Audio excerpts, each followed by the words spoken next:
तो परमेश्वर ने अनुग्रह दिया है कि हम एक बार फिर से परमेश्वर के वचन के ऊपर अध्ययन करने जा रहे हैं, मनन करने जा रहे हैं और चिंतन करने जा रहे हैं, उसको मेडिटेट करने जा रहे हैं।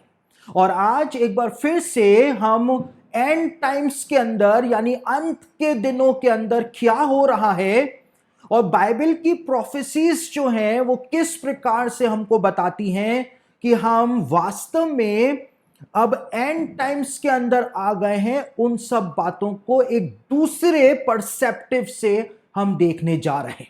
दूसरे पर्सपेक्टिव से, क्योंकि हम हमेशा एक ही पर्सपेक्टिव से या एक ही पॉइंट ऑफ व्यू से अंत के दिनों को समझने का प्रयास करते हैं, लेकिन आज हम एक दूसरे पर्सपेक्टिव से, दूसरे पॉइंट ऑफ व्यू से अंत के दिनों को समझने का प्रयास करेंगे, एंड टाइम्स को समझने का प्रयास करेंगे। तो यहां पर जिन वचनों से हम अपने इस स्टडी को स्टार्ट करेंगे, अध्ययन को स्टार्ट करेंगे, वो पाए जाते हैं वो वचन दूसरा तिमुथियुस उसका 3 अध्याय 1 से लेके 5 वचन के अंदर वो सारी बातें पाई जाती हैं। यानी 2 तिमोथी चैप्टर 3 वर्सेस 1 to 5 जो है वो मैं आपके सामने पढ़ रहा हूं, जहां से हम अपने इस संदेश की बुनियाद को डाल देते हैं। यहां पर लिखा हुआ है, पौलुस इस बात को तिमुथियुस को कहता है, पर यह स्मरण रख कि अंतिम दिनों में कठिन समय आएंगे। कठिन समय आएंगे क्योंकि मनुष्य स्वार्थी, लोभी, डींगमार, अभिमानी, निंदक, माता पिता की आज्ञा टालने वाले, कृतघ्न, अपवित्र, दया रहित, क्षमा रहित, दोष लगाने वाले, असंयमी, कठोर, भले के बैरी, विश्वासघाती, ढीठ, घमंडी और परमेश्वर के नहीं वरन सुख विलास ही के चाहने वाले होंगे। वे भक्ति का भेष तो धरेंगे पर उसकी शक्ति को ना मानेंगे। ऐसों से परे रहना। इन्हीं में से वे लोग हैं जो घरों में दबे पांव घुस आते हैं। तो यहां पर पौलुस जो है वो तिमुथियुस को एक बात बोल रहा है कि सबसे पहले इस बात को जान ले, इस बात को समझ ले कि एंड टाइम्स में कठिन समय आएंगे, यानी अंतिम दिनों में कठिन समय आएंगे। यहां पर इस बात को पौलुस तिमुथियुस को बोल रहा है।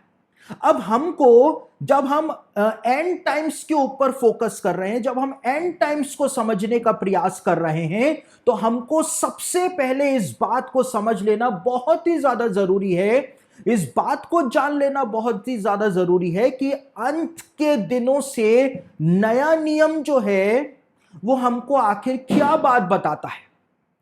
अंत के दिनों के बारे में नया नियम वास्तव में बोलता क्या है कि ये अंतिम दिन जो नए नियम में बोला गया है ये वास्तव में क्या है। आप यदि प्रेरितों के काम यानी एक्ट्स ऑफ अपोस्टल्स का 2nd चैप्टर पढ़ें तो वहां पर एक अजीब बात बताई हुई है। एक्ट्स ऑफ अपोस्टल्स यानी प्रेरितों के काम उसका 2 अध्याय 16 और 17 वचन को जब आप पढ़ेंगे तो वहां पर क्या लिखा हुआ है, वहां पर पतरस इस बात को कहता है कि यरूशलेम के अंदर जब पवित्र आत्मा उतरा पेंटिकॉस्ट के दिन, तो पतरस इस बात को कहता है कि यह पवित्र आत्मा का उतरना योएल भविष्यवक्ता की भविष्यवाणी को पूरा करता है कि जैसा लिखा है कि अंत के दिनों में ऐसा होगा कि मैं अपने आत्मा को प्रत्येक प्राणी पर उंडेल दूंगा। तो पतरस क्या बोल रहा है? पतरस बोल रहा है कि जब पवित्र आत्मा यरूशलेम के अंदर उतरा, वहां से अंत के दिनों की शुरुआत हो गई थी। तो आपको इस बात को समझना पड़ेगा कि नया नियम जो है, न्यू टेस्टामेंट जो है, वो आखिर अंतिम दिनों के बारे में बोलता क्या है। और उसके बाद जब हम पौलुस की बात पर आएंगे कि पौलुस तिमुथियुस को क्या बोल रहा था, तो आप हैरान रह जाएंगे कि पौलुस ने क्या भविष्यवाणी, कितनी विस्फोटक भविष्यवाणी तिमुथियुस को प्रदान करी थी। तो अंत के दिनों की शुरुआत जो है वो पेंटिकोस्ट के दिन से हो गई थी, यानी फीस्ट ऑफ पेंटिकॉस्ट पर जब होली स्पिरिट उतरा, वहां से अंत के दिनों की शुरुआत हो गई थी। यह बात यहां पर पतरस के द्वारा हमको बताई जा रही है। लेकिन जब हम आगे बढ़ते हैं तो नए नियम में बहुत सारे रेफरेंसेस हैं जो मैं आपको नहीं बता रहा हूं, कुछ 2-3 मेन रेफरेंसेस मैं आपको बता रहा हूं ताकि हम अपने संदेश में आगे बढ़ सके। लेकिन हिब्रूस जो है यानी इब्रानियों की पत्री जो है, इब्रानियों की पत्री के फर्स्ट चैप्टर का पहला और दूसरा वचन जब हम पढ़ते हैं तो वहां पर लिखा है कि पूर्व युग में परमेश्वर ने भांति भांति के भविष्यवक्ताओं के द्वारा हमसे बातचीत करी, लेकिन इस युग के अंत में परमेश्वर ने अपने पुत्र के द्वारा हमसे बातचीत करी है। यानी कि जब यीशु मसीह इस संसार में आया वो भी अंत के दिन ही थे। बाइबल में नए नियम के अंदर इस बात को बताया हुआ है।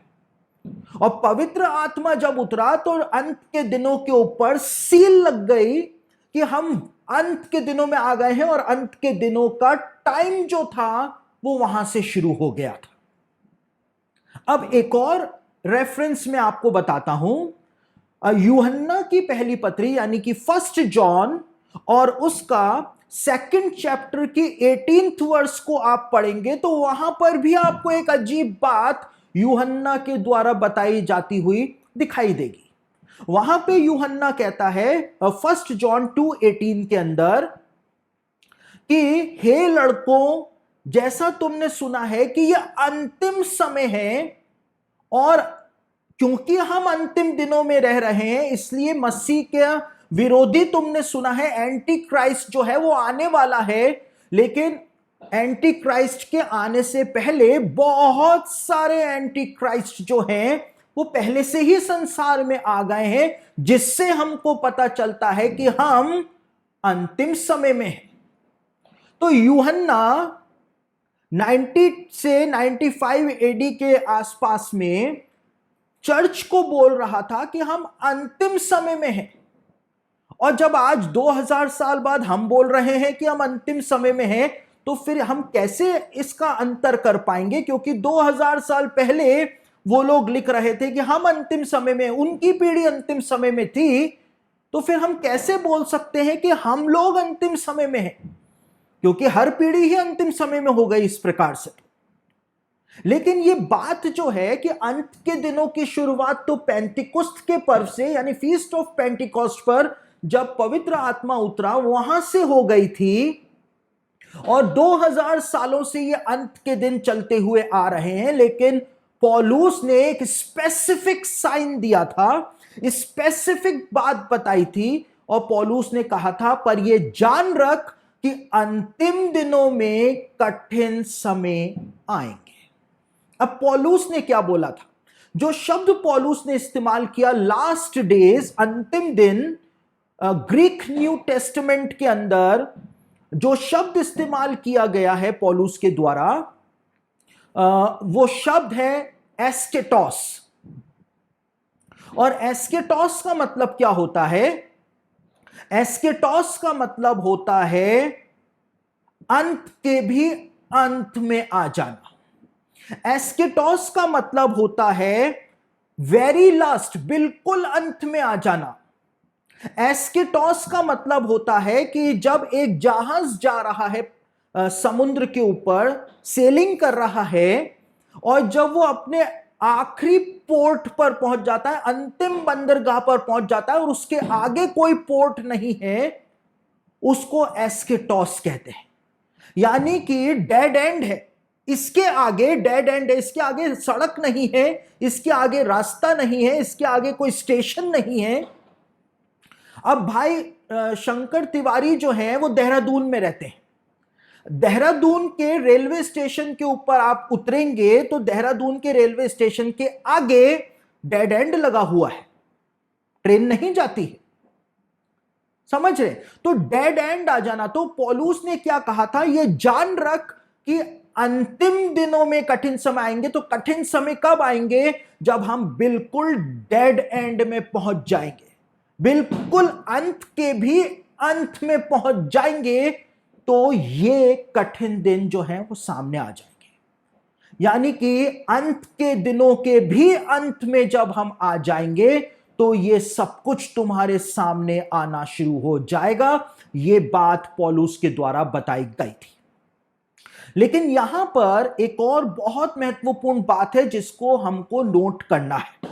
एक और बहुत महत्वपूर्ण बात है, और वो बात क्या है? पौलुस ने कहा था कि यह जान रख, लेकिन इंग्लिश के अंदर पढ़ेंगे तो वहां पे लिखा है this know also, this know also, यह भी जान रख, यह भी जान रख कि अंतिम दिनों में कठिन समय आएंगे।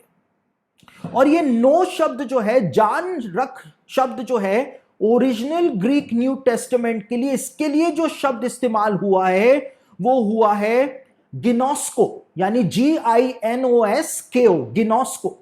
और गिनोस्को का मतलब होता है एब्सोल्यूट सर्टेनिटी के साथ इस बात को जान ले, एब्सोल्यूट सर्टेनिटी के साथ कि ऐसा तो होना ही होना है। जब अंत के दिनों के भी अंत में आ जाएंगे तो ऐसा तो होना ही होना है। और ये ऑल्सो शब्द जो इंग्लिश में इस्तेमाल किया गया है, ओरिजिनल ग्रीक न्यू टेस्टामेंट में ऑल्सो के लिए डे शब्द का इस्तेमाल किया गया है। और डे का मतलब होता है इंडीड, ऐसा होगा ही होगा कि अंत के दिनों में कठिन समय आ जाएंगे। यानी कि जब अंत के दिनों की शुरुआत, जब पवित्र आत्मा यरूशलेम में उतरा, उस समय से हो गई, और ये अंत के दिन ही चलते रहे 2000 सालों तक। अब हम अंत के दिनों के भी अंतिम दिनों में आ गए हैं, क्योंकि पौलुस ने कहा कि उस समय सबसे बड़ा साइन जो प्रकट होगा वो ये प्रकट होगा कि इंसान के अंदर परिवर्तन आ जाएगा। जो सोसाइटी है उसमें एक ड्रामेटिक चेंज आ जाएगा, एक सडन चेंज आ जाएगा। और जब वो सडन चेंज आ जाए, और ये आएगा ही आएगा, पौलुस ने कहा एब्सोल्युटली सर्टेनिटी है कि ये आएगा ही आएगा। और तू समझ जाना कि हम अंत के भी अंत में आ गए, इसके आगे कुछ नहीं है, ये डेड एंड है, पौलुस ने बताया था। और जितनी भी बातों के बारे में यहां पर पौलुस ने लिखा है 2 तिमोथी चैप्टर 3 वर्सेस 1 to 5 में, जितनी भी बातों के बारे में पौलुस ने बताया था, तिमुथियस को बताया था, सोसाइटी में चेंज आएगा, ह्यूमन बिहेवियर में चेंज आएगा। और वो सारा का सारा चेंज जल प्रलय के बाद पहली बार हमारे समय में आ गया है, आ गया है।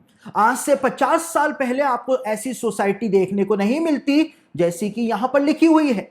आज से 25 साल पहले ऐसी सोसाइटी नहीं थी जैसे यहां पर लिखा हुआ है। आज से 20 साल पहले भी ऐसी सोसाइटी नहीं थी जैसा यहां पर लिखा हुआ है। लेकिन आज हमारे समय में ऐसा हो रहा है, एक एक चीज हो रही है। और यहां पर पौलुस क्या बात बोलता है? पौलुस यहां पर कहता है कि ये सब चेंजेस जो आएंगे, इन चेंजेस से मसीही लोग जो हैं वो भी अछूते नहीं रहेंगे। मसीही लोग भी अछूते नहीं रहेंगे। मसीही लोग भी इस सोसाइटी में जो परिवर्तन आएगा इसकी चपेट में आ जाएंगे। और मसीहों के बारे में पौलुस ने क्या बताया? 4th वर्स को पढ़े, 4थे वचन को पढ़े, तो वहां पे लिखा है कि लोग परमेश्वर के नहीं वरन सुख विलास ही के चाहने वाले बन जाएंगे। तो परमेश्वर के चाहने वाले कौन है? मसीही लोग। कोई और तो परमेश्वर को चाहेगा नहीं।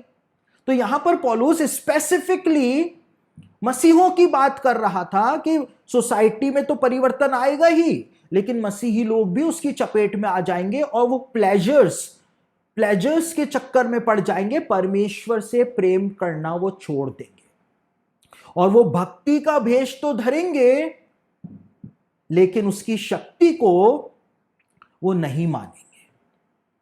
यानी कि कपट आ जाएगा, दिखावा आ जाएगा, यानी कि एक ऐसा बिहेवियर आ जाएगा कि चर्च में और दूसरों के सामने दिखाया जाएगा कि हम तो कितने आत्मिक हैं, कितने स्पिरिचुअल हैं, अन्य भाषा हम बोलते हैं, पवित्र आत्मा के वरदानों से भरे हुए हैं, लेकिन असल के अंदर उनका जीवन कुछ दूसरा ही काम कर रहा होगा। पौलुस ने कहा था एब्सोल्यूट सर्टेनिटी के साथ इस बात को जान ले कि अंत के दिनों में, यानी कि जब एंड के भी एंड में आ जाएंगे, तो ये सब होना शुरू हो जाएगा। देखिए, आप लोगों का तो मुझको नहीं पता, लेकिन मुझको तो पता है, मुझको 23 इयर्स हो गए हैं सेवकाई करते हुए, तो मेरे पास बहुत अनुभव है। और आप कहें कि पास्टर जी आपको गलत अनुभव है, तो वो बात मैं मानने को तैयार नहीं हो सकता। मैंने ऐसे अनगिनत मसीहों को देखा है, सबको नहीं, सबको नहीं, और कोई रेशियो कोई परसेंटेज भी मेरे पास नहीं है, लेकिन मैं अनगिनत बोल रहा। मैंने अनगिनत मसीही लोगों को देखा है जो रेगुलरली चर्च जाते हैं, प्रार्थना भी करते हैं, आत्मिकता का पूरा एक्टिंग जो होती है, जो बॉलीवुड और हॉलीवुड वाले करते हैं, उनसे भी बेहतर एक्टिंग वो आत्मिकता की करते हैं। लेकिन उसके बावजूद वो जादू टोना करने वालों के पास जाते हैं, विच क्राफ्ट करने वालों के पास जाते हैं। वे भक्ति का भेष तो धरेंगे, पौलुस ने कहा, लेकिन उसकी शक्ति को नहीं मानेंगे, क्योंकि परमेश्वर से नहीं, वो सुख विलास ही के चाहने वाले होंगे। अंत के दिनों में मसीहों का जब सोसाइटी में परिवर्तन आएगा, तो मसीहों में यह परिवर्तन आएगा कि वो परमेश्वर के नहीं, वो प्लेजर्स से प्रेम करने वाले होंगे। और जब प्लेजर्स चाहिए, तो फिर उनको चाहिए कि कुछ तो सुपरनैचुरल शक्ति हो जिसके द्वारा ये प्लेजर्स हमको मिल सके, सुख विलास मिल सके। और उन सुख विलासों को चाहने के लिए वो विच क्राफ्ट करने वालों के पास जाते हैं। सब नहीं, लेकिन काफी जाते हैं। तो वो उसकी शक्ति को नहीं मानेंगे। और देखिए, सिर्फ विच क्राफ्ट नहीं, और ये सिर्फ भारत की बात नहीं बोल रहा हूं मैं, सिर्फ भारत की बात नहीं बोल रहा हूं। आप अगर इटली की बात करें, तो पोप बेनेडिक्ट के जो राइट हैंड माने जाते थे, पोप बेनेडिक्ट 16 जो थे, उनके राइट हैंड जो माने जाते थे, उनका नाम था फादर गैब्रियल अमोर्थ। और फादर गैब्रियल अमोर्थ जो है, अपनी अपनी अपनी बुक्स के अंदर इस बात को बताते हैं, स्टैटिस्टिक्स देते हैं, पूरा डेटा देते हैं कि इटली के अंदर एक भी ऐसा घर नहीं है जहां पर लोग विच क्राफ्ट यानी जादू टोना ना करते हो। तो सिर्फ इंडिया की बात नहीं कर रहा हूं मैं, तो हर जगह की बात कर रहा हूं। पौलुस ने सिर्फ इंडियन क्रिश्चियंस के लिए बात नहीं बोली, लेकिन पौलुस ने यह बात सारे मसीही लोगों के लिए बोली थी। तो हर जगह यही हो रहा है। और सिर्फ विचक्राफ्ट की बात नहीं है, लेकिन आज लोग वचन को पढ़ते हैं लेकिन वचन को फॉलो नहीं करते, यानी भक्ति का भेष तो धरते हैं। उनको बहुत अच्छा लगता है ये वचन सुनना। पास्टर सचिन अच्छा प्रचार करते हैं, बेनीहिन भी अच्छा प्रचार करते हैं, वो वाले भी अच्छा प्रचार करते हैं, बहुत अच्छे हैं ये लोग, तो दिखने में भी अच्छे हैं और ये लोग तो बोलते भी अच्छे हैं, सब कुछ अच्छा है। लेकिन जो बोला जाता है उसको वो फॉलो नहीं करते। और इसका सबसे बड़ा कारण क्या है आपको पता है? इंडिया की बात अगर करें तो इसका सबसे बड़ा कारण यह है कि जो नए विश्वासी प्रभु के अंदर आ रहे हैं और जो पुराने विश्वासी भी हैं, यानी नए चावल जिनकी पैदावार अभी हो रही है और जो पुराने बासमती के चावल हैं, ये दोनों वैरायटी के चावल जो हैं, मसीही लोग, इनको वचन की शिक्षा नहीं दी जा रही है। वचन की शिक्षा नहीं दी जा रही है। इनको क्या सिखाया जा रहा है? भविष्यवाणी तुम्हारे लिए हो रही है, तुमको चंगाई पानी है, तुमको ऐसा करना है, तुमको वैसा करना है, ये करना है, वो करना है, सब कुछ करना है, बस वचन नहीं पढ़ना है। उनको वचन पढ़ना नहीं सिखाया जा रहा है। इसलिए वो भक्ति का भेष तो धर रहे हैं, लेकिन उसकी शक्ति को मान ही नहीं सकते हैं जब तक वचन नहीं पढ़ेंगे। देखिए, अभी हमारे जो स्टूडेंट्स हैं उनको मैं नीति वचन का स्टडी दे रहा हूं, और नीति वचन के अंदर बार बार सुलेमान एक ही बात को दोहराता है कि वचन का अध्ययन करो, वचन का अध्ययन करो, क्योंकि ये वचन जो है वो तुम्हारी आयु को लंबा करेगा। सुलेमान कहता है ये वचन जो है वो तुमको बीमारियों से बचाएगा। सुलेमान तो यहां तक नीति वचन में लिखता है कि वचन जो है वो तेरी हड्डियों को भी मजबूत कर देगा, ये भी लिखता है। और यहूदी ज्ञानी पुरुष जो है, यानी जूइश सेजेस जो है, एंशिएंट जूइश सेजेस जो है, वो ये शिक्षा देते हुए आए हैं कि जब एक व्यक्ति वचन को महत्व देता है, वचन जीवन भर अंदर लेता है, पढ़ता है, तो ये वचन ही होगा जो पुनरुत्थान के दिन, रिजरेक्शन डे पर, वचन ही उस व्यक्ति को जिंदा करेगा। और हम न्यू टेस्टामेंट में पढ़ते हैं कि परमेश्वर का वचन देहधारी हो गया, यीशु मसीह बन करके आ गया, और यीशु ने कहा जो मेरा शब्द सुनेंगे वही जी उठेंगे। यानी वचन ही लोगों को जिंदा करेगा। वो बात जो एंशिएंट जूइश सेजेस बोलते हुए आए। लेकिन आज लोगों को वचन पढ़ना नहीं सिखाया जा रहा है, बाकी सब कुछ करवाया जा रहा है। तो भक्ति का भेष तो धरा जा रहा है, लेकिन शक्ति को नहीं माना जा रहा है। तो मसीही लोग ये बदलाव जो हुआ सोसाइटी में, इसकी चपेट में आ गए हैं और वो सुख विलास की तरफ मुड़ गए हैं, परमेश्वर की तरफ नहीं मुड़ पाए। और ऐसा बहुत हो रहा है। और पौलुस ने, यानी एक ये मेजर साइन होगा यीशु मसीह के सेकंड कमिंग का, इसीलिए तो पौलुस ने कहा था एब्सोल्यूट सर्टेनिटी के साथ जान ले कि ऐसा होगा ही होगा। और इसका मतलब यह होगा कि हम डेड एंड के अंदर आ गए। अब इसके आगे कुछ नहीं, इसके आगे कुछ नहीं, क्योंकि जो शब्द इस्तेमाल किया अंतिम दिनों के लिए, उसका मतलब होता है लास्ट पोर्ट, वेरी एंड।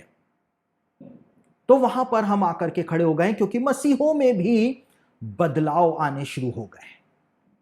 अब एक दूसरा साइन जो इसी 3rd चैप्टर में पौलुस ने बताया था, पौलुस ने क्या कहा था? 2 तिमोथी चैप्टर 3 वर्स 12 के अंदर उसने क्या कहा था? पौलुस ने कहा था जितने मसीह यीशु के साथ भक्ति में जीवन बिताना चाहेंगे वे सब सताए जाएंगे। यानी एक और साइन बताया एंड टाइम्स का, जब एंड के भी एंड में आ जाएंगे तो क्या होगा? जितने मसीह यीशु में भक्ति के साथ जीवन बिताना चाहेंगे वे सब सताए जाएंगे। प्रभु यीशु मसीह ने क्या कहा? प्रभु यीशु मसीह ने कहा कि मेरे नाम के कारण तुमको दुख उठाना पड़ेगा, तुमको सताया जाएगा, मारा जाएगा, लेकिन तुम्हारे लिए गवाही देने का समय हो जाएगा। जब तुमको सताया जाए, मारा जाए, तुम्हारे खिलाफ झूठी झूठी बातें, गवाहियां दी जाएं, तो तुम आनंदित और मगन होकर के उछलना, क्योंकि स्वर्ग में तुम्हारे लिए बड़ा प्रतिफल है। लेकिन एक अर्ली चर्च फादर हुआ करता था 2nd सेंचुरी एडी में। उस अर्ली चर्च फादर का नाम था, अर्ली चर्च फादर का मतलब होता है यीशु मसीह के चेलों के चेले। यानी 12 डिसाइपल्स जो थे, 12 अपोस्टल्स जो थे, उनके जो डिसाइपल्स थे उनको अर्ली चर्च फादर्स कहा जाता है। तो एक अर्ली चर्च फादर था 2nd सेंचुरी एडी के अंदर, उसका नाम था इरेनियस। और इरेनियस नाम का ये चर्च फादर जो था, ये यूहन्ना जो था, जॉन जो था, अपोस्टल जॉन जो था, इसका एक चेला था जिसका नाम था पॉलीकार्प। और पॉलीकार्प का जो चेला था, यानी पॉलीकार्प का जो डिसाइपल था, वो था इरेनियस, यानी कि यूहन्ना के बिल्कुल करीब। और ये इरेनियस जो था, इसने 2nd सेंचुरी में एक बुक लिखी थी जिसका नाम था अगेंस्ट हेरेसीज।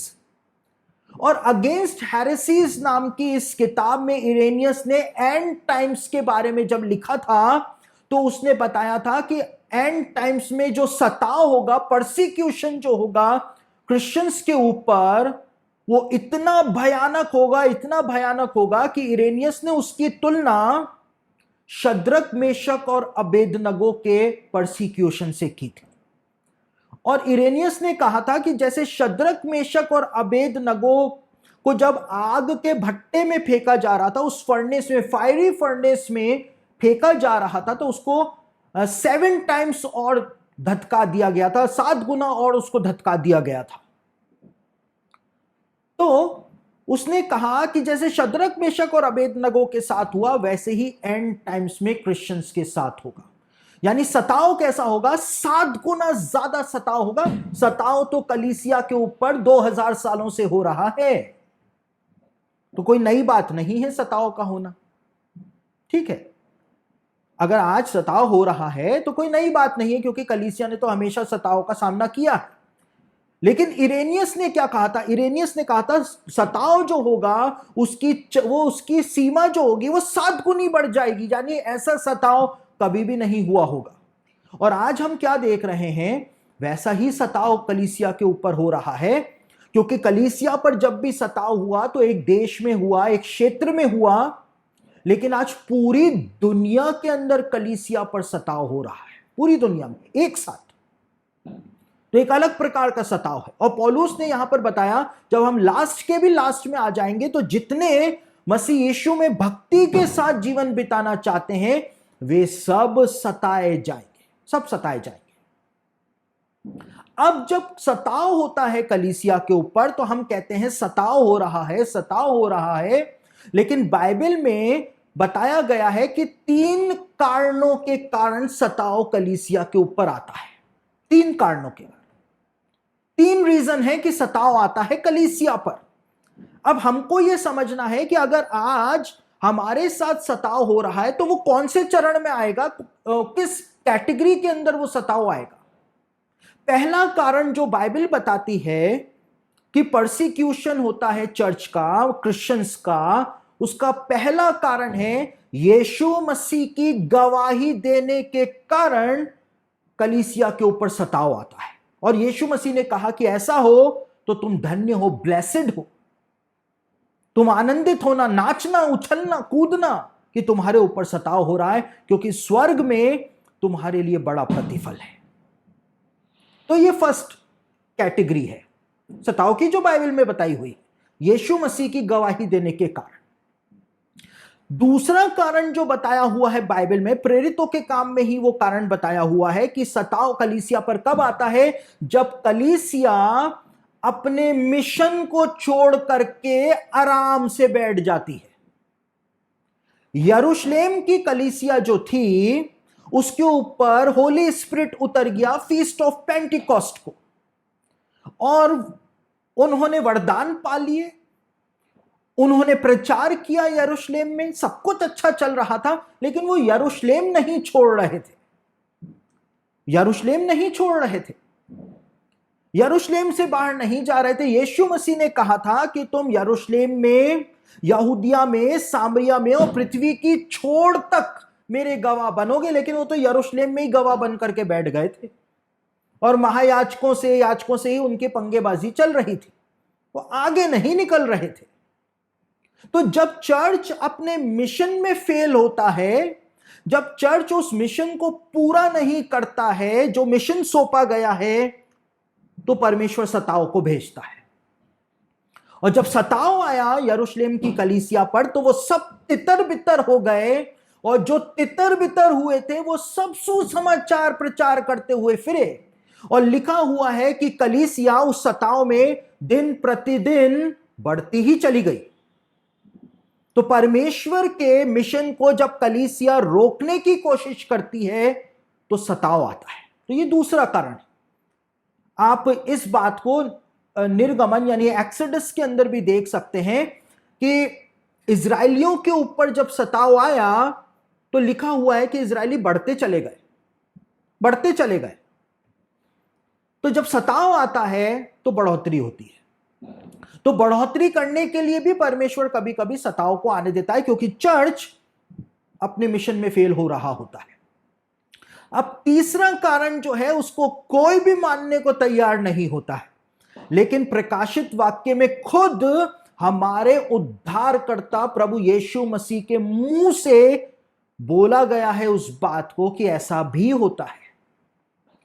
कभी कभी कलीसिया के ऊपर दंड के रूप में भी, परमेश्वर के दंड के रूप में भी सताव आता है। जरूरी नहीं है कि सिर्फ यीशु की गवाही दे रहे हैं इसलिए ही सताव आ रहा है।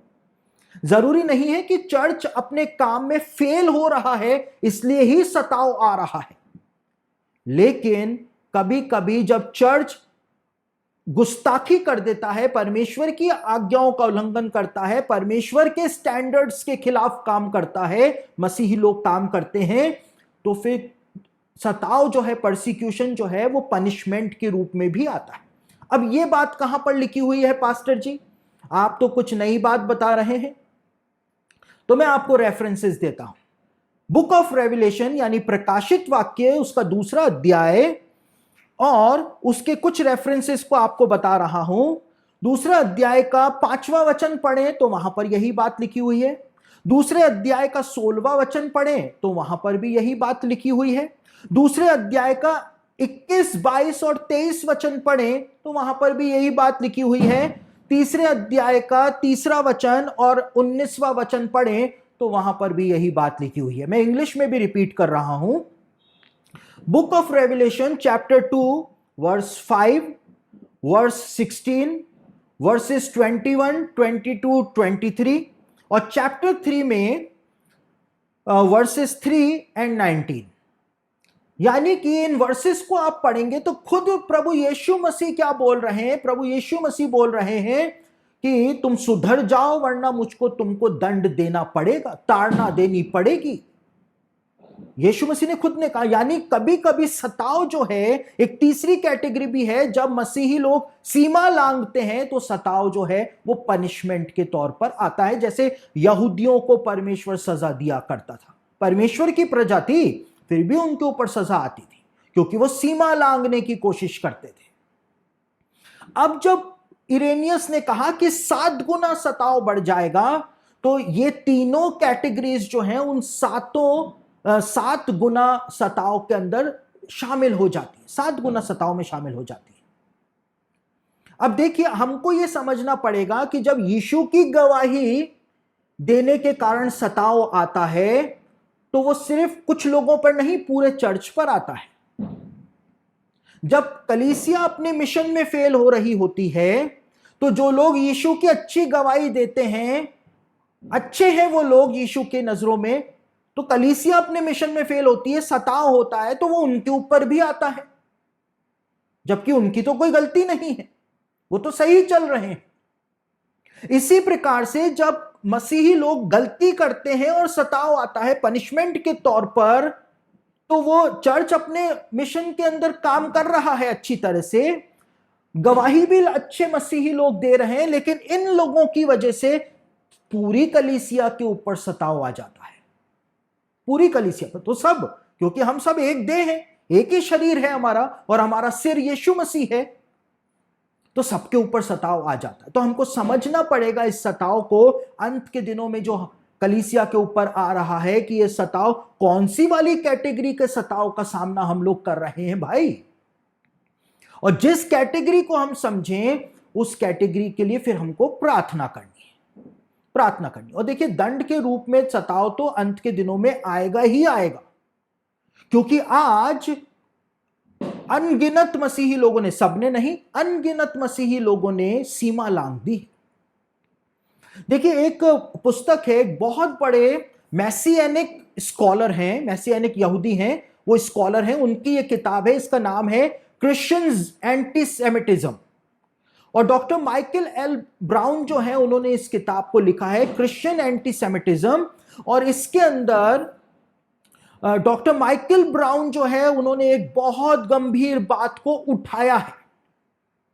और उन्होंने किस बात को उठाया है? उन्होंने इस बात को उठाया है कि डॉक्टर माइकल ब्राउन इस बात को कहते हैं कि आज पूरी दुनिया में, सिर्फ भारत में नहीं, सिर्फ पाकिस्तान में, नेपाल में, या सिर्फ इंग्लैंड में नहीं, लेकिन पूरी दुनिया के अंदर आज मसीही लोग जो हैं वो अलग अलग पास्टरों का जो यूट्यूब चैनल होता है या फेसबुक प्रोफाइल जो होता है, उस पर कई सारे मसीही लोग, जिनकी संख्या बहुत ज्यादा है, मसीही लोग जो हैं, कई सारे मसीही लोग जो हैं, वो पास्टरों के यूट्यूब चैनल पर और फेसबुक प्रोफाइल के ऊपर जा करके वहां पर वल्गर वल्गर कमेंट्स लिखते हैं, गंदी गंदी गालियां लिखते हैं, वो उनको कर्स करते हैं, श्राप देते हैं, और उसके बाद वो क्लेम करते हैं कि वो क्रिश्चियन है।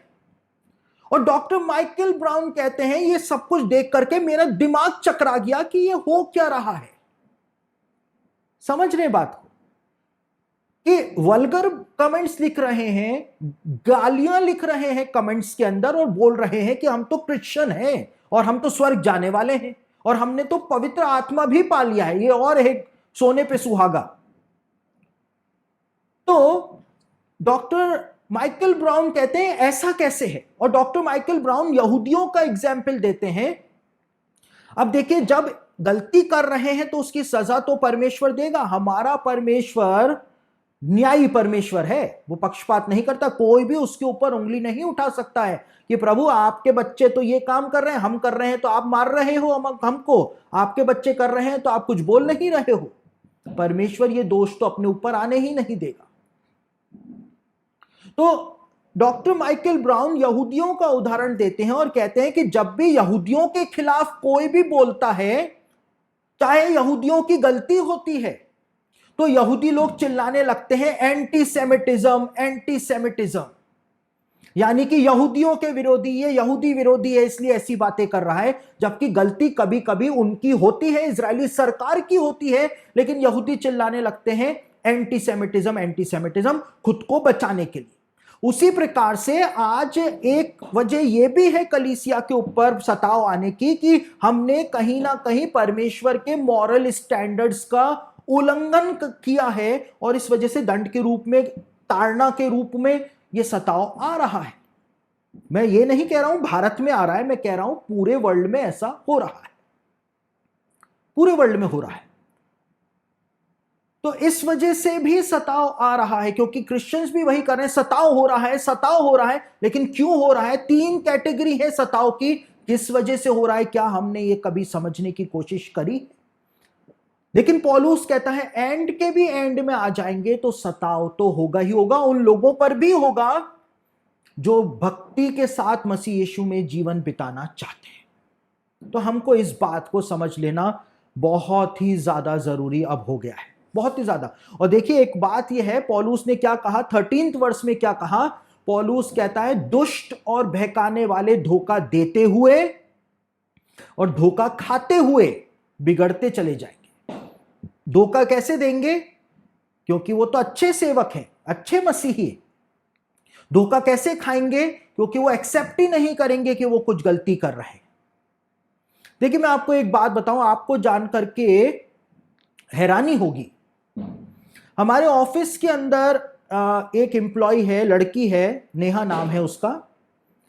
कई सारे लोग फोन करते हैं ऑफिस में, मसीही लोगों की बात कर रहा हूं, फोन करते हैं ऑफिस में, और कई सारे लोग जब फोन करते हैं तो वो उसके साथ बदतमीजी करते हैं। ऐसी बदतमीजी करते हैं कि मैं आपको बता भी नहीं सकता हूं यहां पर पब्लिकली, ऐसी बदतमीजी करते हैं। ठीक है, बदतमीजी के साथ बोलना, उससे टू टू करके बात करना, और वो ये बोलती है कि पास्टर साहब मुझको तो समझ में नहीं आता है कि ये कौन लोग हैं। ये अपने आप को क्रिश्चियन कहते हैं, पहले प्रेज द लॉर्ड करते हैं, सिस्टर बोलते हैं, बाद में मेरे साथ बदतमीजी करते हैं, और ऐसी बदतमीजी करते हैं। मैंने कहा मैं आपको पब्लिकली भी नहीं बता सकता हूं, क्योंकि हमारे ऑफिस के जितने भी फोन हैं उसके अंदर रिकॉर्डिंग लगी हुई है, तो सारे कॉल रिकॉर्ड होते हैं। तो हमारे पास तो एविडेंसेस हैं कि कौन से फलाने नंबर से किस व्यक्ति ने कैसी बातें बोली थी। तो वो भक्ति का भेष तो धरेंगे, लेकिन उसकी शक्ति को नहीं मानेंगे। दुष्ट और बहकाने वाले धोखा देते हुए, धोखा खाते हुए बिगड़ते चले जाएंगे। तो ये कड़वा वचन है, ये जो मैं बोल रहा हूं ये कड़वा वचन है। आजकल क्या होता है, हमको मीठे वचनों की सुनने की ऐसी आदत हो गई है कि हमको स्पिरिचुअल डायबिटीज हो गई है। इतने मीठे वचन सुन लिए, इतने मीठे हम हो गए, इतने मीठे हो गए हम कि डायबिटीज ही हो गई आत्मिक तौर पर। इसलिए क्योंकि डायबिटीज हो गई है तो कड़वी चीजें आपको खिलानी बहुत जरूरी है, ताकि वो मीठापन जो इतना आ गया है वो बाहर तो निकले शरीर से। तो पौलुस ने जो बात बोली, एंड के भी एंड में जब होंगे तो ये सब कुछ होगा, और वो आज हो रहा है, हो रहा है। अब ये संदेश जब YouTube पे चलेगा तो कई सारे ज्ञानी उठ करके आएंगे, विद्वान मसीही लोग तो एक नंबर के विद्वान हैं, क्योंकि वो तो बिल्कुल भी बाइबल नहीं पढ़ते हैं। कई सारे तो क्योंकि बिल्कुल भी बाइबल नहीं पढ़ते हैं, इसलिए वो तो बहुत बड़े विद्वान हैं, है ना। तो ये संदेश जब YouTube पे डालेंगे तो कई सारे ज्ञानी उठ करके आएंगे, यूट्यूब पे वीडियो बनाएंगे, फेसबुक पे आएंगे, पोस्ट चलाएंगे कि पास्टर सचिन क्लाइव ने देखो कलीसिया के लिए ऐसा बोल दिया। तो मैंने तो बोला और मैं तो बिल्कुल सही बोल रहा हूं, क्योंकि ऐसा हो रहा है, ऐसा हो रहा है। और यहां पे पौलुस भी उस बात को हमको बता रहा है। अब 1947 में इजराइल के अंदर जो डेड सी है, जिसको मृतक सागर कहा जाता है, उस डेड सी के पास में कुछ गुफाएं बनी हुई हैं जिनको हम कुमरान की गुफाओं के नाम से जानते हैं। और 1947 में उन कुमरान की गुफाओं के अंदर से बाइबल की ओरिजिनल मैन्यूस्क्रिप्ट्स जो हैं, मूल पांडुलिपियां जो हैं, वो प्राप्त हुई थी, जिनको हम डेड सी स्क्रॉल्स के नाम से जानते हैं। और डेड सी स्क्रॉल्स के अंदर एक और स्क्रॉल प्राप्त हुआ था जिसको हम वॉर स्क्रॉल के नाम से जानते हैं। डेड सी स्क्रॉल्स के बारे में आप इस किताब के अंदर पढ़ सकते हैं, सारे डेड सी स्क्रॉल्स के बारे में इसमें लिखा हुआ है। और इसमें वॉर स्क्रॉल के बारे में भी बताया हुआ है, यानी युद्ध वाला स्क्रॉल। और वॉर स्क्रॉल जो डेड सी स्क्रॉल्स के अंदर प्राप्त हुआ, उसमें बताया हुआ है कि जब हम एंड के भी एंड में आ जाएंगे तो क्या होगा, तो क्या होगा। और वॉर स्क्रॉल जो था वो 2000 साल से भी ज्यादा पुराना है, यानी यीशु मसीह का भी जन्म नहीं हुआ था, उससे भी पहले वॉर स्क्रॉल लिखा गया था, ऐसा स्कॉलर्स बताते हैं। तो उसमें क्या बताया हुआ है? वॉर स्क्रॉल में बताया हुआ है कि एंड टाइम्स का सबसे बड़ा चिन्ह यह होगा कि यहूदी लोग वापस से यरूशलेम में आकर के बस जाएंगे, सेटल हो जाएंगे जेरूशलेम में। सबसे पहला, सबसे बड़ा साइन यह होगा। और हम देखते हैं कि 1967 में जेरूशलेम जो है वो इजराइल के अधिकार के अंदर आ गया। और 2017 में अमेरिका के जो पहले के राष्ट्रपति थे डोनाल्ड ट्रंप, उन्होंने जेरूशलेम को अप्रूवल दे दिया इजराइल के कैपिटल के रूप में। तो जेरूशलेम के अंदर यहूदी लोग जो है वो सेटल हो रखे हैं 1967 से। तो वॉर स्क्रॉल में एंड टाइम्स का बड़ा साइन क्या बताया था कि यहूदी यरूशलेम के अंदर सेटल हो जाएंगे। लेकिन जो दूसरा साइन वॉर स्क्रॉल के अंदर बताया था, वो ये बताया था कि एंड टाइम्स में इजराइल जो है वो 7 युद्धों को लड़ेगा, 7 वॉर्स को लड़ेगा। और वॉर स्क्रॉल के अंदर बताया हुआ है कि ये 7 युद्ध जो हैं वो मिडिल ईस्टर्न कंट्रीज के साथ ही इजराइल लड़ेगा। इजराइल मिडिल ईस्टर्न कंट्रीज के साथ ही ये 7 लड़ाइयां लड़ेगा। और इसमें से 3 लड़ाइयां जो होंगी, उसमें जो अरब देश हैं यानी मिडिल ईस्ट के जो कंट्रीज हैं, वो इजराइल के ऊपर हमला करेंगे 3 बार, और 3 बार जो है वो इजराइल आगे होके हमला करेगा इन देशों के ऊपर। और देखिए, 7 में से वास्तव में 3 बार अरब देशों ने इजराइल के ऊपर आगे होकर के हमला किया, और 3 बार इजराइल ने आगे होकर के अरब देशों के ऊपर हमला किया। ठीक है, कब कब हुई है 6 की 6 लड़ाइयां? 1948 में हुई, 1956 में हुई, 1967 में हुई, 1973 में हुई, 1982 में हुई, और 2006 में हुई। तो ये 6 जो युद्ध हुए, वॉर्स जो हुई, वो इन ईयर्स के अंदर हुई थी। लेकिन वॉर स्क्रॉल क्या कहता है? वॉर स्क्रॉल कहता है कि मसीह के प्रकट होने से पहले 7वीं लड़ाई भी इजराइल को लड़नी पड़ेगी। अभी देखिए, वॉर स्क्रॉल कब लिखा गया था? जब यीशु मसीह का जन्म भी नहीं हुआ था। अब वॉर स्क्रॉल बिल्कुल एंड के बारे में बता रहा है। तो वो कह रहा है कि 7वां युद्ध जब होगा, आखिरी लड़ाई जब होगी, वो साइन होगा कि अब मसीह जो है वो प्रकट होने जा रहा है। और 7वीं लड़ाई किसके साथ होगी? 7वीं लड़ाई किसके साथ होगी? वॉर स्क्रॉल के अंदर बताया हुआ है 7वीं लड़ाई जो है वो इजराइल की फारस के साथ होगी। यानी कि फारस का मतलब होता है पर्शिया, और पर्शिया का मतलब आज हमारे समय में होता है ईरान। यानी ईरान देश के साथ होगा आखिरी युद्ध इजराइल का। पर्शियन जो है आज भी ईरान की लैंग्वेज है। ईरान के अंदर जो मदर टंग है वो पर्शियन है, फारसी, और इसीलिए वहां की जो खाड़ी है उसको पर्शियन गल्फ के नाम से जाना जाता है। तो यहां पर वॉर स्क्रॉल में क्या लिखा हुआ है? वॉर स्क्रॉल में लिखा हुआ है कि 7वां युद्ध जब होगा, आखिरी लड़ाई जब होगी इजराइल की, तो वो फारस के साथ होगी, ईरान के साथ होगी। और हमको आज क्या देखने को मिल रहा है? आज हमको ये देखने को मिल रहा है कि इजराइल और ईरान की लड़ाई बस होने जा रही है, बस होने जा रही है। क्योंकि ईरान कह रहा है कि जैसे ही हमारा परमाणु मिसाइल तैयार हो जाएगा तो पहला एटॉमिक मिसाइल जो होगा वो हम सीधा इजराइल के ऊपर मारेंगे और इजराइल और यहूदियों का नामो निशान मिटा देंगे, और दूसरा अमेरिका पर मारेंगे। ठीक है। और इजराइल ने कहा है कि इससे पहले कि ईरान हम पर हमला करे, हम ईरान के ऊपर हमला करेंगे और सब कुछ खत्म कर देंगे। अब 2004 से इजराइल जो है दुनिया को बोल रहा था कि ईरान जो है वो एटॉमिक बॉम्ब बना रहा है, परमाणु हथियार बना रहा है, किसी ने ध्यान नहीं दिया। लेकिन आपको जान करके हैरानी होगी, अभी इसी महीने या 1 महीने पहले ही इजराइल के जो नए प्राइम मिनिस्टर हैं, बेनेट जिनका नाम है, उन्होंने यूनाइटेड नेशन ऑर्गेनाइजेशन के अंदर इस बात को कहा कि इजराइल अपने स्टैंड को छोड़ रहा है कि ईरान परमाणु बम बना रहा है। इस स्टैंड को अब इजराइल ने छोड़ दिया है, और नए प्राइम मिनिस्टर बेनेट जो है उन्होंने कहा कि अब इजराइल इस बात को बोल रहा है कि ईरान ने परमाणु बम बना लिया है, बना लिया है। अभी तक तो बोलता रहा कि ये बना रहा है, मैं इसको बनाने नहीं दूंगा, मैं हमला कर दूंगा। लेकिन अब इजराइल ने बोलना शुरू कर दिया है कि ईरान ने परमाणु बम बना लिया है, और ईरान की सरकार ने कहा है पहला तैयार होगा मिसाइल सीधा इजराइल पर मारेंगे। टेस्ट भी तो लेना पड़ेगा ना भाई, तो सीधा इजराइल पर ही टेस्ट करेंगे।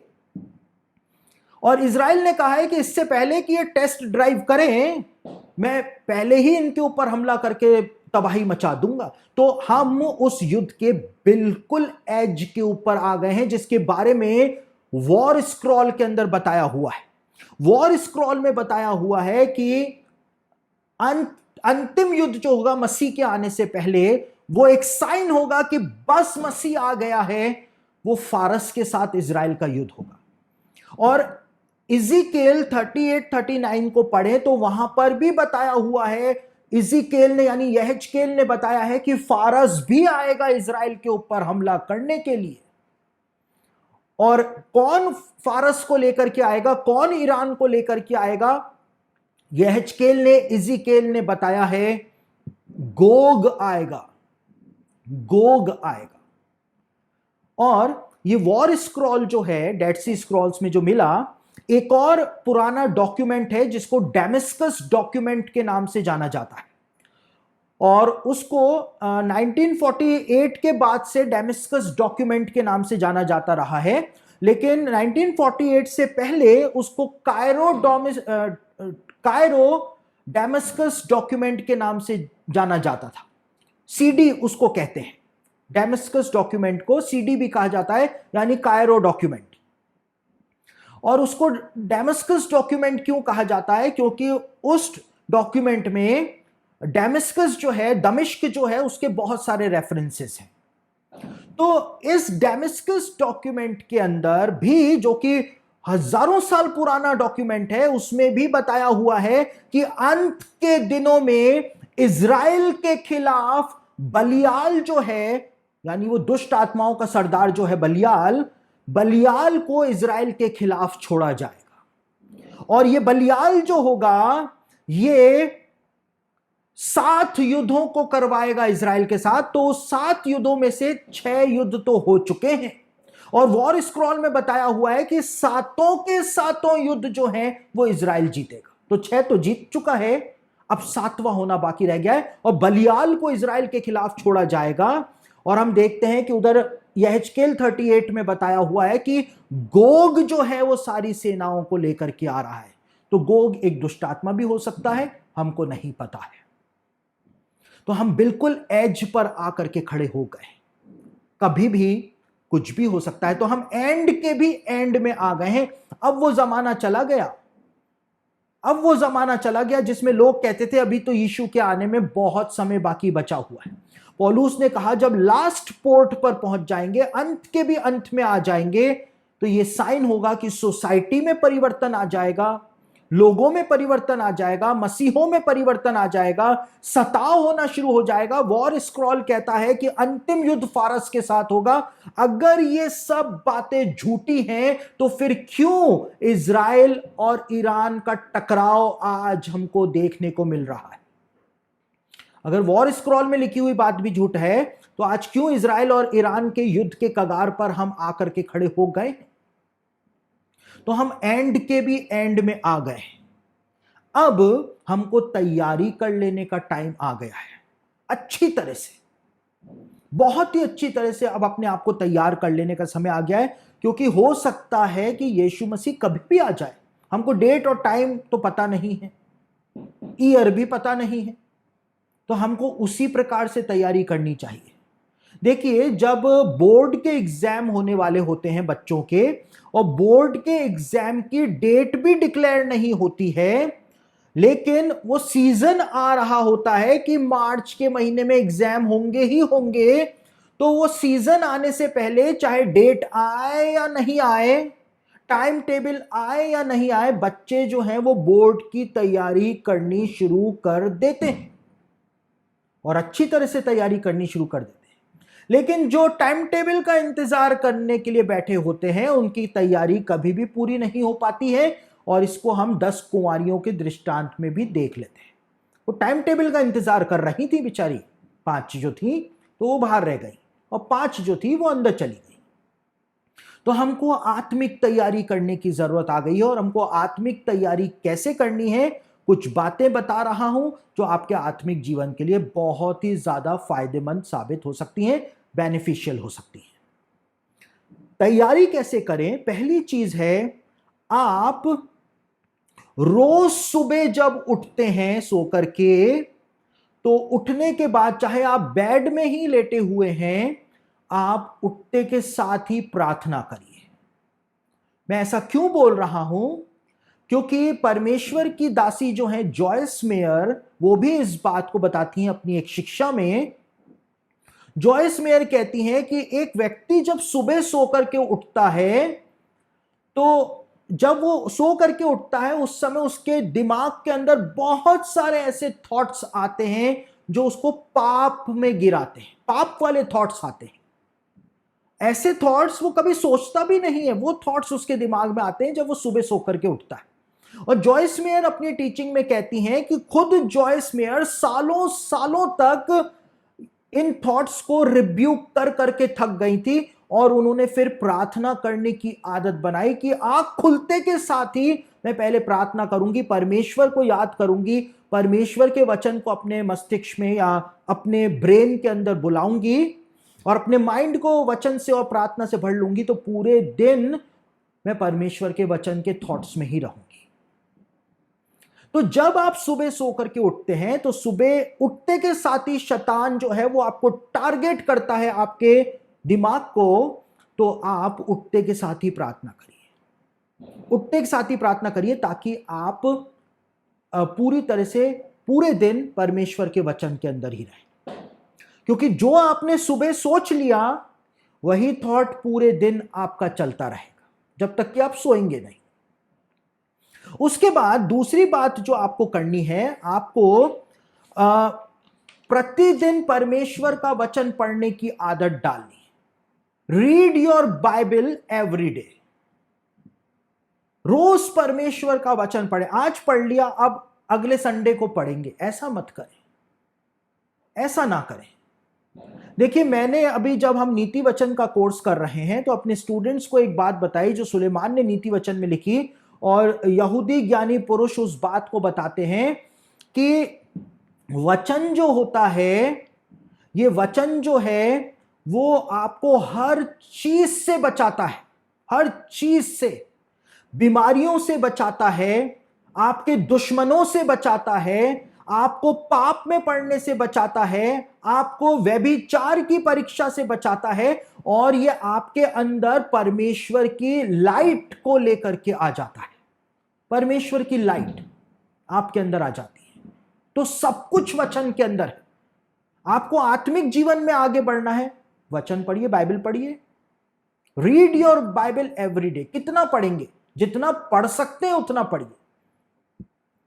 देखिए, कई सारे जवान मेरे पास आते हैं और मुझसे पूछते हैं कि पास्टर साहब, स्पिरिचुअल लाइफ में आगे बढ़ने के लिए मैं क्या करूं? मैंने बहुत फास्टिंग कर ली, प्रार्थना कर ली, मैं क्या करूं?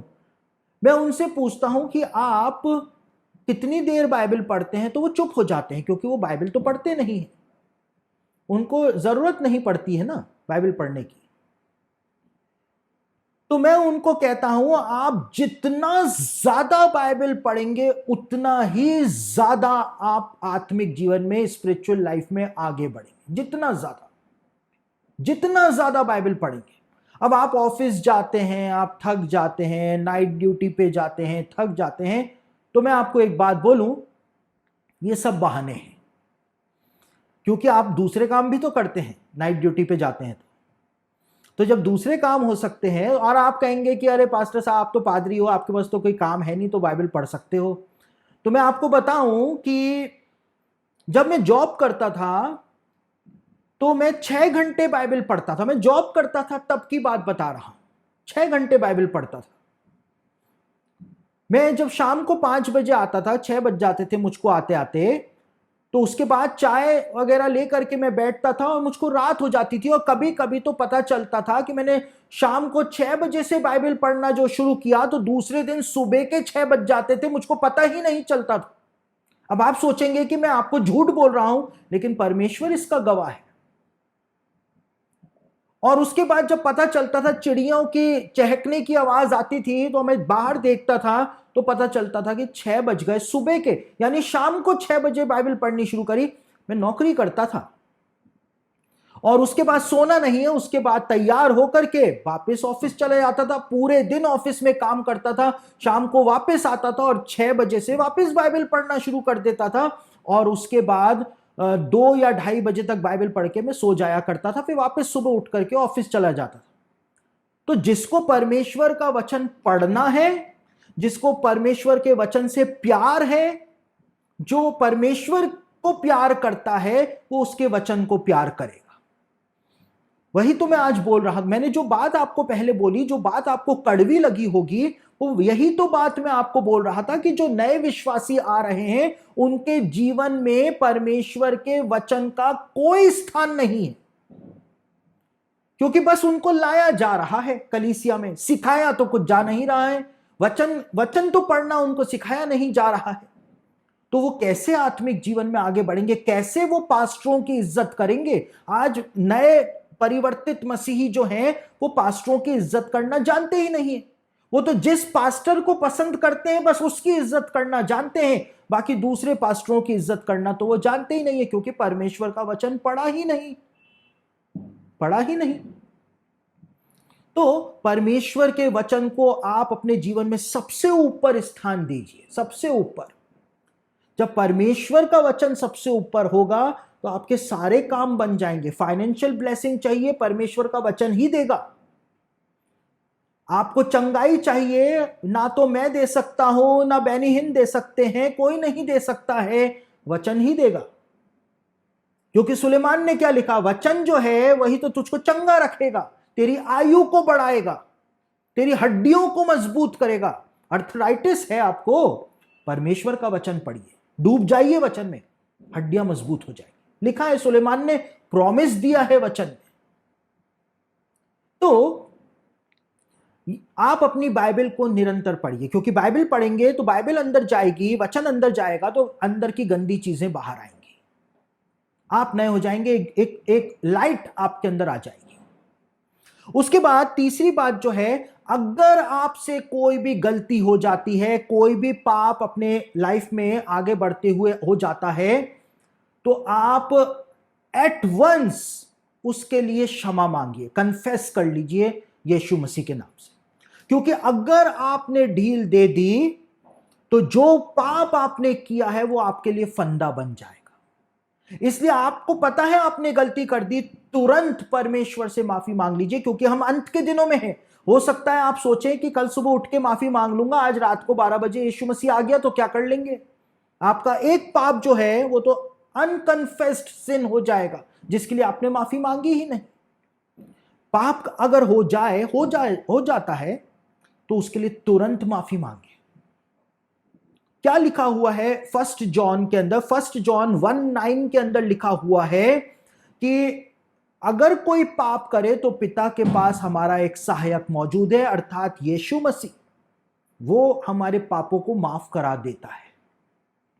और नीति वचन में यानी प्रोवर्ब्स के अंदर 28 के 13 के अंदर क्या लिखा हुआ है? वहां पे लिखा हुआ है कि जो अपना पाप या अपना अपराध मान लेता है और उसको छोड़ भी देता है, उसके ऊपर परमेश्वर दया करता है। यानी एकदम से अगर आप अपने पापों को नहीं मानेंगे और उसको नहीं छोड़ेंगे तो दया भी नहीं होगी, दया भी नहीं होगी। तो इसलिए आपको दया चाहिए परमेश्वर की, उसका प्रेम चाहिए, तो आप तुरंत अपने पापों का कन्फेस करें। गलती हो गई प्रभु, मुझको माफ कर दो, दोबारा कभी नहीं होने दूंगा। उसके बाद आपको अपनी आंखों के साथ वाचा बांधनी है। सबसे ज्यादा पाप जो होते हैं वो आंखों से होते हैं, और इसीलिए सुलेमान ने नीति वचन के अंदर क्या लिखा है? सुलेमान ने प्रोवर्ब्स के अंदर लिखा है कि अपनी आंखों के ऊपर, आंखों की पुतली जान परमेश्वर के वचन को, और अपने दिल के टैबलेट पर, दिल की पट्टिया के ऊपर परमेश्वर के वचन को लिख ले। क्यों लिख ले? क्योंकि दो ही ऐसे ऑर्गन्स हैं हमारी बॉडी में जो हमको पाप में फंसाते हैं। ये आंखें देखती हैं और हमारा दिल डिजायर करता है, अभिलाषा करता है। आंखों ने देखा और दिल ने डिजायर कर दी तो हमको पाप में गिरा दिया। तो अपनी आंखों से वाचा बांधें। और इसीलिए अय्यूब की पुस्तक में अय्यूब कहता है कि मैंने अपनी आंखों के साथ वाचा बांधी है, मैं अपनी आंखों को क्यों किसी कुंवारी स्त्री के ऊपर, कुंवारी कन्या के ऊपर लगाऊं। लेकिन सिर्फ व्यभिचार के लिए नहीं, लेकिन हर प्रकार से अपनी आंखें जो हैं उनके साथ वाचा बांधिए। जब हम नीति वचन की स्टडी अभी बीते दिनों कर रहे थे तो मेरे जो स्टूडेंट्स हैं, मैंने उनको घोड़े का एग्जाम्पल दिया था कि घोड़ों के आंख के ऊपर ऐसा लगा दिया जाता है कि घोड़ा सामने देखता रहता है। और सुलेमान ने नीति वचन में लिखा है कि तू सिर्फ सामने की ओर देख, इधर उधर मत देखना। तो मैंने मेरे स्टूडेंट्स को कहा कि आप भी घोड़े की तरह बन जाइए, ताकि आपका ध्यान जो है वो सिर्फ परमेश्वर के वचन के ऊपर रहे, संसार के ऊपर आपका ध्यान ना जाने पाए। अगर परमेश्वर का वचन पढ़ेंगे तो वचन पर ध्यान रहेगा, वचन नहीं पढ़ेंगे तो दूसरी चीजों के ऊपर ध्यान रहेगा। तो अगर आपको यीशु मसीह के आगमन की तैयारी करनी है तो आपको वचन को जीवन में सबसे ऊपर स्थान देना पड़ेगा। आपकी जो कोचिंग पर जाते हैं ना, आप कोचिंग करने जाते हैं ना, पढ़ाई करने, उससे भी ऊपर वचन को रखना पड़ेगा। पहले परमेश्वर का वचन, उसके बाद कोचिंग। तो उसका रिजल्ट क्या होगा? जो आपको चाहिए, आपका रैंक, आपका डिवीजन, आपको जो चाहिए मन मुताबिक आपको मिलेगा।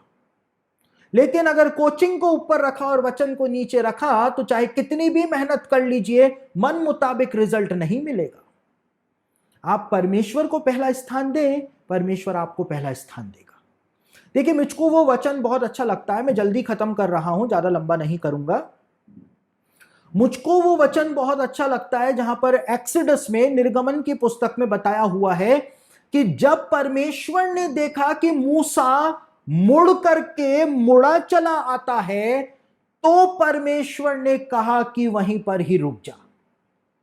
परमेश्वर जलती हुई झाड़ी में दर्शन दे रहा था लेकिन बात नहीं कर रहा था।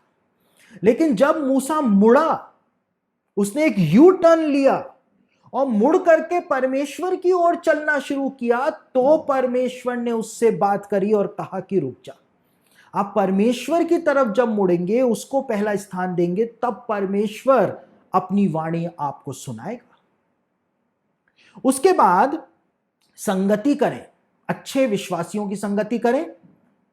और यह बात बाइबल में भी लिखी हुई है, इब्रानियों की पत्री यानी हिब्रूस 10:25 में, इब्रानियों की पत्री 10:25 में लिखा हुआ है, जैसे जैसे उस दिन को निकट आते हुए देखो, तुमको दिखाई दे रहा हो कि यीशु मसीह आ रहा है, वैसे वैसे एक दूसरे के साथ इकट्ठा होना और भी ज्यादा शुरू कर दो, आत्मिक संगति बढ़ानी शुरू कर दो, ये लिखा हुआ है। और उसके बाद छठी और अंतिम बात जो आपको करनी है, अगर आपको तैयार होना है, तो जो आपको परमेश्वर का वचन सिखाए, जो सेवक आपको परमेश्वर का वचन सिखाए, परमेश्वर का वचन, जो सेवक आपको परमेश्वर का वचन सिखाए, सिर्फ उसी सेवक को आप सुनिए। अब कई सारे सेवक आज आ गए हैं जो वचन तो सुनाते नहीं है, हंसी मजाक ज्यादा करते हैं, हंसाते ज्यादा है, कॉमेडी बहुत करते हैं, इसलिए लोग उनको पसंद करते हैं। कई सारे सेवक ऐसे आ गए हैं जो आज कहानियां सुनाते हैं, किस्से कहानियां। मैं एक चर्च के अंदर गया था, मैं देखिए, मैं हमेशा इस बात को कहता हूं, मैं किसी की आलोचना नहीं कर रहा हूं, मैं सिर्फ एक उदाहरण दे रहा हूं, एग्जाम्पल दे रहा हूं। तो एक चर्च में मैं गया था, वहां पर, और एक बार नहीं कई बार गया, तो मैंने वहां पर क्या देखा कि वहां पर जो सेवक है, आपको पूरे वीक, होल वीक आपको न्यूज़पेपर पढ़ने की जरूरत नहीं है, पूरे हफ्ते आपको न्यूज़पेपर पढ़ने की जरूरत नहीं है। क्यों? क्योंकि जब आप संडे को चर्च जाएंगे तो वहां पर जो सेवक है वो कुछ भी नहीं बोलता है वचन से, बस वो आपको ये बताता है कि देखो मंडे को अखबार के अंदर ये छपा था, उसके बाद ट्यूसडे को ये छपा था, बस वो वही बातें बताता है। तो आपको अखबार पढ़ने की जरूरत नहीं है, आप उस कलीसिया में चले जाइए, वहां पर आपको हफ्ते भर का अखबार सुनने को मिल जाए। तो आपने परमेश्वर का वचन सीखा कब? आपकी आत्मिक उन्नति होगी कैसे? जब तक वचन अंदर नहीं जाएगा, सुनेंगे नहीं, तो फिर काम कैसे चलेगा? कैसे चलेगा? किससे कहानियों से आपकी आत्मिक बढ़ोतरी नहीं होगी। अगर आप किसी जगह पर वचन सुनने जा रहे हैं, और जरूरी नहीं, अभी तो पूरी तरह से कलीसियाएं खुली भी नहीं है, हम ऑनलाइन ही काम चला रहे हैं, और मसीही लोग जो हैं वो तो अब यूट्यूब के ऊपर और फेसबुक के ऊपर भी अपने पास्टर को तो सुनते नहीं है वो, क्योंकि आता जाता कुछ नहीं है उनकी नज़रों में, लेकिन वो दूसरों को सुनते हैं। तो गलत नहीं है, गलत नहीं है, लेकिन आप किसको सुन रहे हैं? कहीं आप किसी ऐसे सेवक को तो नहीं सुन रहे हैं जिसके अंदर ईर्ष्या ही ईर्ष्या भरी हुई है, जलन ही जलन भरी हुई है दूसरों के लिए, और वही जलन, वही जहर जो है वो आपको सुनाया जा रहा है और आप उसको एक्सेप्ट कर रहे हैं। तो आप किसका वचन सुन रहे हैं, ये इंपॉर्टेंट है जान लेना। आप अगर अपने चर्च में जाते हैं, वचन सुनिए।